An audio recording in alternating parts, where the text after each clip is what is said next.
রাজধানীর এভারকেয়ার হাসপাতালে চিকিৎসাধীন সাবেক প্রধানমন্ত্রী ও বিএনপি চেয়ারপারসন বেগম খালেদা জিয়ার শারীরিক অবস্থার খোঁজ নিতে বুধবার সন্ধ্যা ৭টার দিকে হাসপাতালে পৌঁছান প্রধান উপদেষ্টা ড মোহাম্মদ ইউনুস।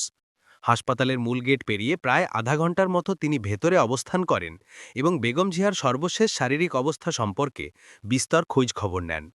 প্রধান উপদেষ্টার সঙ্গে এ সময় উপস্থিত ছিলেন বিএনপি মহাসচিব মির্জা ফখরুল ইসলাম আলমগীর, বিএনপি চেয়ারপারসনের পরিবারের সদস্যরা এবং সরকারের নিরাপত্তা উপদেষ্টা খলিলুর রহমান। বেগম জিয়ার চিকিৎসার সঙ্গে যুক্ত মেডিকেল টিম প্রধান উপদেষ্টাকে বিস্তারিত ব্রিফ করেন। তারা জানান, যুক্তরাষ্ট্রের মাউন্ট সিনাই ও জনস হপকিন্স হাসপাতালের বিশেষজ্ঞ চিকিৎসক সহ যুক্তরাজ্য, চীন ও আরও কয়েকটি দেশের চিকিৎসকের পরামর্শে বেগম জিয়ার চিকিৎসা চলছে। ব্রিফিং শেষে ড মোহাম্মদ ইউনুস বেগম খালেদা জিয়ার দ্রুত আরোগ্য কামনা করেন এবং তার পরিবার ও বিএনপি নেতাকর্মীদের প্রতি ধৈর্য ও মনোবল ধরে রাখার আহ্বান জানান। তিনি আরও আশ্বাস দেন যে সরকারের পক্ষ থেকে বেগম জিয়ার চিকিৎসায় প্রয়োজনীয় সব ধরনের সহযোগিতা অব্যাহত থাকবে।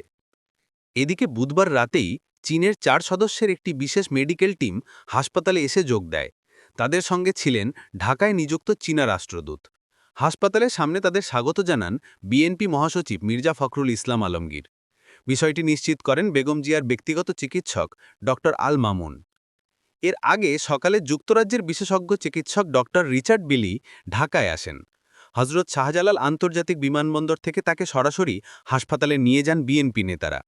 মেডিকেল বোর্ডের সমন্বিত সিদ্ধান্ত অনুযায়ী বেগম খালেদা জিয়া পরবর্তী চিকিৎসার ধাপ নির্ধারণ করা হবে।